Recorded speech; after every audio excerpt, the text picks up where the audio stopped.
So what happens when we take a seat in Moses' seat? What happens as we sit in that place of judgment? Now, I want you to understand that this doesn't happen because we think about it happening, that we say, I'm going to go out and I'm going to clean the world up and be a judge. I think it happens as a natural response to being in Moses. The longer that we're in that place of judgment, the longer that we're in Moses, the more that we begin to find fault with other people.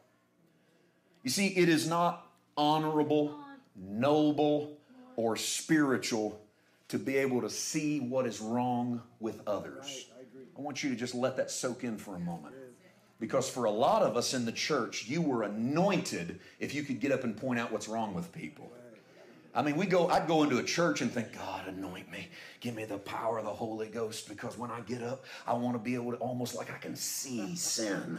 And that's how I wanted to preach, man, where you could just take that finger and point it at people and go, some of you are cheating on your spouse. You need to get up here and give your heart to Jesus. And I thought, man, that would be the power of God if you could do that.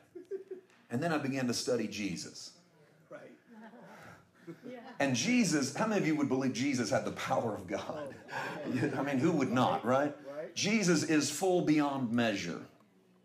And yet, at every encounter that Jesus is with humanity, you see a Jesus he's not soft on sin. He never gives a wink to someone and goes, don't do that again, and go off and who cares because we're in grace.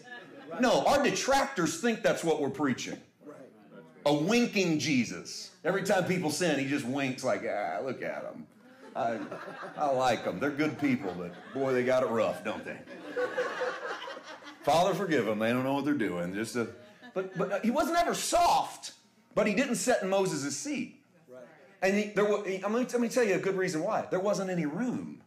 Everyone he encountered was already sitting there. I mean, for instance, remember John 5 where Jesus goes to Bethesda. Bethesda meaning house of mercy, an open-air hospital that has 5 porches, and lying all over the ground are sick and infirm people who are paralyzed, people with leprosy, people with palsy, people who are dying. Jesus comes into that hospital. He doesn't go around just raising everybody in the hospital. He's there, a man on a mission. Whatever the Father says, he does. Yeah. So he walks into Bethesda and he sees a man who's been lying in the same spot for 38 years. 38 years. And Jesus says to the man, would you like to be made whole? Simple question. It should have a simple answer, right? Would you like to be made whole? What would you say? If you've been 38 years been laying there, Jesus walks up and says, you want to be made whole? Everybody in this room would say, let's do this. But the man jumps in Moses' seat.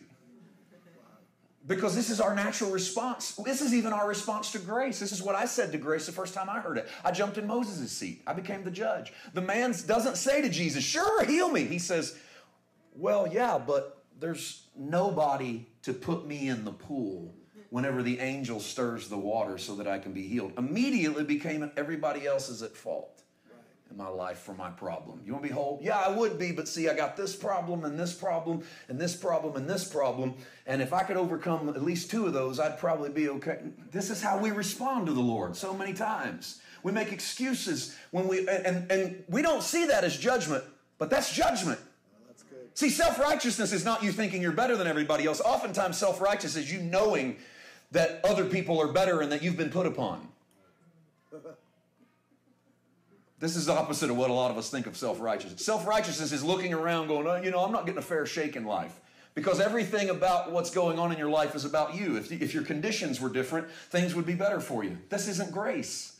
Grace finds us in the middle of wherever we are. All of our self-righteousnesses.